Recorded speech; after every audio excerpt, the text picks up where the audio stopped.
Halo teman-teman, pernahkah teman-teman mendengar tentang zona integritas, wilayah bebas dari korupsi dan wilayah birokrasi bersih dan melayani? Sekarang ini, teman-teman akan sering melihat spanduk-spanduk terkait zona integritas, wilayah bebas dari korupsi dan wilayah birokrasi bersih dan melayani, yang dipasang di depan kantor-kantor instansi pemerintah. Apa itu zona integritas? Apa itu wilayah bebas dari korupsi? Dan apa itu wilayah birokrasi bersih dan melayani? Ayo kita belajar bersama. Zona integritas atau biasa disingkat ZI, adalah predikat yang diberikan kepada instansi pemerintah, yang pimpinan dan jajarannya mempunyai komitmen untuk mewujudkan wilayah bebas dari korupsi, dan wilayah birokrasi bersih dan melayani, melalui reformasi birokrasi, khususnya dalam hal pencegahan korupsi dan peningkatan kualitas pelayanan publik. Di mana instansi pemerintah itu terdiri dari pemerintah pusat dan pemerintah daerah. Menuju wilayah bebas dari korupsi atau biasa disingkat menuju WBK, adalah predikat yang diberikan kepada suatu unit kerja yang memenuhi sebagian besar manajemen perubahan, penataan tata laksana, penataan sistem manajemen SDM, penguatan pengawasan, dan penguatan akuntabilitas kinerja. Menuju wilayah birokrasi bersih dan melayani atau biasa disingkat menuju WBBM, adalah predikat yang diberikan kepada suatu unit kerja, yang memenuhi sebagian besar manajemen perubahan, penataan tata laksana, penataan sistem manajemen SDM, penguatan pengawasan, penguatan akuntabilitas kinerja, dan penguatan kualitas pelayanan publik. Yang dimaksud dengan unit kerja dalam WBK dan WBBM, yaitu, unit atau satuan kerja di instansi pemerintah, serendah-rendahnya eselon 3, yang menyelenggarakan fungsi pelayanan. Teman-teman, dalam rangka percepatan pemberantasan korupsi, pada tahun 2004, Presiden Indonesia menerbitkan Instruksi Presiden Nomor 5 Tahun 2004, tentang percepatan pemberantasan korupsi. Sampai dengan tahun 2012, instruksi tersebut belum dapat dilaksanakan secara optimal, oleh seluruh instansi pemerintah di pusat dan daerah. Salah satu instruksi yang minim sekali implementasinya pada saat itu, yaitu, Instruksi kelima, di mana pada poin kelima diinstruksikan kepada seluruh pimpinan instansi pemerintah, di pusat dan daerah, untuk melaksanakan program wilayah bebas dari korupsi, atau yang disingkat WBK. Berdasarkan hasil evaluasi, diketahui bahwa wilayah bebas dari korupsi, hanya dapat terwujud, apabila didahului dengan komitmen pemberantasan korupsi, oleh seluruh unsur dalam instansi pemerintah, atau kementerian, lembaga, dan pemerintah daerah, di mana komitmen tersebut diwujudkan dalam bentuk zona integritas. Zona integritas dicirikan dengan adanya program pencegahan korupsi yang konkret, sebagai bagian dari upaya percepatan reformasi birokrasi, dan peningkatan pelayanan publik, disertai dengan sosialisasi, dan upaya penerapan program tersebut secara konsisten. Terdapat 3 lembaga yang berperan dalam pelaksanaan zona integritas menuju wilayah bebas dari korupsi dan wilayah birokrasi bersih dan melayani, yaitu, 1. Komisi Pemberantasan Korupsi, yang berfokus pada kegiatan pencegahan korupsi. 2. Kementerian PAN dan RB, yang berfokus pada kegiatan reformasi birokrasi. Dan 3. Ombudsman Republik Indonesia, yang berfokus pada kegiatan peningkatan kualitas pelayanan, dan pengawasannya. Beberapa peraturan yang dibuat terkait pedoman pelaksanaan zona integritas, sebagai berikut. Peraturan Menteri Pendayagunaan Aparatur Negara, dan Reformasi Birokrasi Republik Indonesia Nomor 20, Tahun 2012, tentang Pedoman Umum Pembangunan Zona Integritas, menuju wilayah bebas dari korupsi.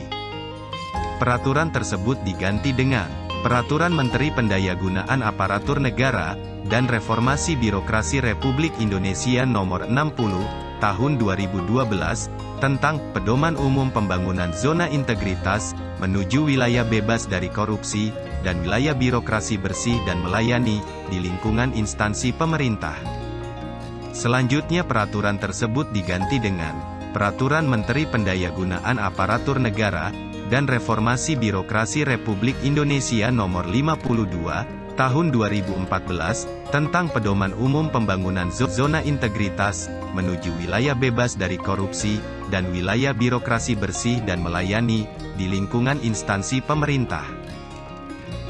Terakhir, peraturan tersebut diubah dengan Peraturan Menteri Pendayagunaan Aparatur Negara dan Reformasi Birokrasi Republik Indonesia, Nomor 10, Tahun 2019, tentang perubahan atas Peraturan Menteri Pendayagunaan Aparatur Negara dan Reformasi Birokrasi Republik Indonesia, Nomor 52, Tahun 2014, tentang Pedoman Umum Pembangunan Zona Integritas menuju wilayah bebas dari korupsi, dan wilayah birokrasi bersih dan melayani, di lingkungan instansi pemerintah. Teman-teman, terdapat 6 indikator area perubahan dalam pembangunan zona integritas, yaitu 1. Manajemen perubahan. Kegiatan dalam manajemen perubahan seperti pembentukan tim kerja, pendokumentasian kegiatan pembangunan zona integritas, pelaksanaan pemantauan dan evaluasi serta pembentukan pola pikir dan budaya kerja. 2. Penataan tata laksana. Kegiatan dalam penataan tata laksana seperti pembuatan standar operasional prosedur untuk kegiatan-kegiatan utama, pelaksanaan e-office, dan keterbukaan informasi publik. 3. Penataan sistem manajemen SDM. Kegiatan dalam penataan sistem manajemen SDM, seperti perencanaan kebutuhan pegawai sesuai kebutuhan, pola mutasi internal, pembangunan pegawai berbasis kompetensi, penetapan kinerja individu, penegakan aturan disiplin atau kode etik, dan penggunaan sistem informasi kepegawaian. 4. Penguatan akuntabilitas. Penguatan akuntabilitas terkait dengan keterlibatan pimpinan dan pengelolaan akuntabilitas kinerja. 5. Penguatan pengawasan. Kegiatan penguatan pengawasan seperti pengendalian gratifikasi, penerapan SPIP, adanya media pengaduan masyarakat, whistleblowing system, penanganan benturan kepentingan, dan kepatuhan dalam penyampaian LHKASN serta LHKPN. 6. Peningkatan kualitas layanan publik. Kegiatan peningkatan kualitas layanan publik, seperti adanya standar pelayanan, penerapan budaya pelayanan prima, dan penilaian kepuasan layanan. Teman-teman, mekanisme evaluasi zona integritas sebagai berikut. 1. Penilaian oleh tim penilai internal. 2. Pengusulan kepada tim penilai nasional. 3. Survei eksternal. 4. Validasi lapangan atau DES. 5. Panel penilaian. 6. Penetapan predikat.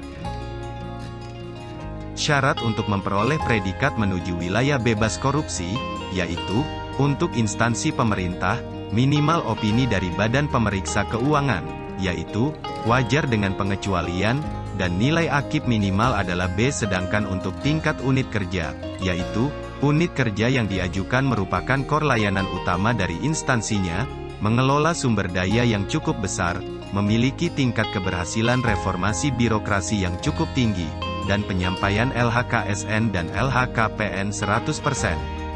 Syarat untuk memperoleh predikat menuju wilayah birokrasi bersih melayani, yaitu, untuk instansi pemerintah, minimal opini dari Badan Pemeriksa Keuangan, yaitu, wajar tanpa pengecualian, dan nilai AKIP minimal adalah B. Sedangkan untuk tingkat unit kerja, yaitu, unit kerja yang diajukan merupakan core layanan utama dari instansinya, mengelola sumber daya yang cukup besar, memiliki tingkat keberhasilan reformasi birokrasi yang cukup tinggi, telah mendapat predikat WBK sebelumnya, dan penyampaian LHKSN dan LHKPN 100%.